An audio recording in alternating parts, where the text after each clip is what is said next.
अब आप देखिए एक्सरसाइज 3.1 का क्वेश्चन नंबर सेकंड आपको क्या दिया हुआ है, on comparing the ratio a1 upon a2, b1 upon b2 and c1 upon c2, find out whether the lines representing the following pair of linear equation intersect at a point are parallel of coincident। ठीक है, उसने क्या बोला है कि intersecting line है, parallel है या कोइंसिडेंट लाइन है, ये आपको फाइंड आउट करना है। तो आपको फर्स्ट में क्या बोला गया है, 5x minus 4y plus 8 equal में 0, 7x plus 6y minus 9 equal में 0। आपको पता होगा कि जब भी हम इंटरसेक्टिंग लाइन या कुछ भी पता करते हैं तो a1 b1 c1 ये लेना होता है। तो आपको ये तो पता ही होगा कि ये कौन सी इक्वेशन हो गई, फर्स्ट इक्वेशन इसको बोलेंगे और इसको अपन बोलेंगे सेकंड इक्वेशन। तो ए बी सी जो फर्स्ट इक्वेशन में लेंगे वो a1 रहेगा, है ना। यहाँ पे इसको हमने बोल दिया a1, इसके पास में y वाला मतलब -4 के साथ में है, माइनस के साथ में है, तो ये हो गया हमारा b1, ये आपको दिख रहा होगा 8, ये हो गया हमारा c1। उसी टाइप से नीचे भी ए बी सी, तो यहाँ पे अपन बोल देंगे इसको a2, ये 6 हो जाएगा हमारा, b2 और ये माइनस के साथ में होगा, क्या हो जाएगा c2। आई बस समझ में।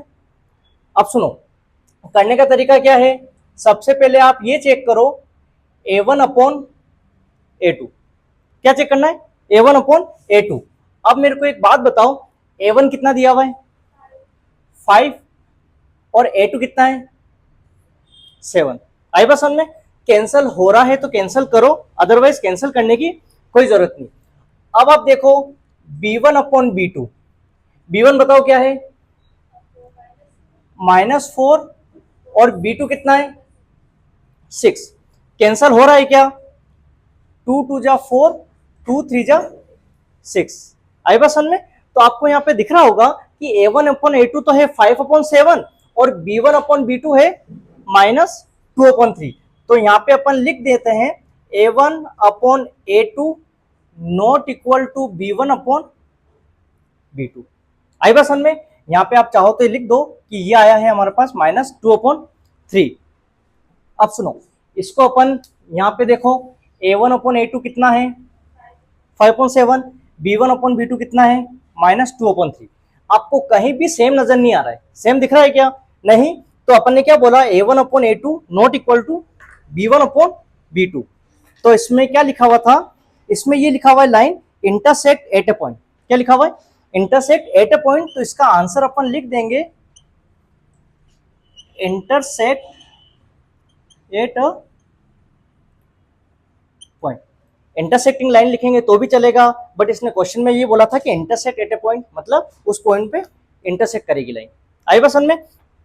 अब आगे देखो, इसमें आपको दिख रहा होगा फर्स्ट इसको क्या बोलेंगे अपन a1, ये क्या हो गया हमारे पास a2, ये क्या है हमारे पास b1, ये क्या हो गया हमारे पास b2, ये क्या है c1, ये क्या हो गया हमारे पास c2। आई बात समझ में। अब सुनो सोल्व करते हैं a1 अपॉन a2, a1 बताओ कितना है 9, बिल्कुल सही है, और a2 कितना है 18, 9 1 जा 9, 9 2 जा 18, ठीक है। अब यहाँ पे आप लिख दो कि a1 अपॉन a2 कितना आ गया 1 अपॉन 2। नेक्स्ट देखो b1 अपॉन b2, b1 कितना है 3 और b2 बताओ 6। कैंसिल हो रहा है क्या, बिल्कुल, 3 1 जा 3, 3 2 जा 6, कितना आ गया 1 अपॉन 2। आगे बढ़ो c1 अपॉन c2, c1 बताओ 12 और c2 कितना है 24। क्या कैंसिल हो रहा है क्या, हो रहा है, बिल्कुल सही है, 12 1 जा 12, 12 2 जा 24। तो ये भी हमारे पास कितना आ गया 1 अपॉन 2। तो आपको यहाँ दिख रहा होगा a1 अपॉन a2 कितना आया 1 अपॉन 2, b1 अपॉन b2 कितना आया 1 अपॉन 2, c1 अपॉन c2 कितना आया 1 अपॉन 2। तो यहाँ पे अपन लिख सकते हैं कि a1 upon a2 equal b1 upon b2 equal c1 upon c2। आई बस समझ में। जब तीनों इक्वल हैं उसको क्या बोलते हैं कोइंसिडेंट लाइन, बिल्कुल सही है। इसमें देख लो क्या करके लिखा हुआ है कोइंसिडेंट लिखा हुआ है, तो यहाँ पे आप मेंशन कर देना कोइंसिडेंट, ठीक है, जो लिखा है वो अपन लिख देते हैं। क्लियर है आपके? अब आगे बढ़ो। नेक्स्ट इसमें क्या दिया हुआ है, ये है A1, ये क्या है अपने A2, ये माइनस के साथ में लेंगे अपन B1। अब क्वेश्चन ये उठता है कि सर y के साथ में कुछ नहीं है तो 1 होगा वो, ठीक है, क्या होगा 1। तो यहां पे अपन बोल देते हैं इसको B2, ये हो जाएगा C1, ये हो जाएगा C2। क्लियर आपके? अब देखो सोल्व कैसे करें। A1 अपॉन A2, A1 बताओ कितना है 6, A2 कितना है, क्या कैंसल हो रहा है क्या, बिल्कुल 2 1 जा 2, 2 3 जा 6, तो आया आंसर 3 अपॉन 1। ठीक है, आगे देखो B1 अपॉन B2, B1 बताओ -3 और B2 -1। आपको पता होगा माइनस से माइनस क्या हो जाता है, कैंसल, तो बचा हमारे पास 3 अपॉन 1।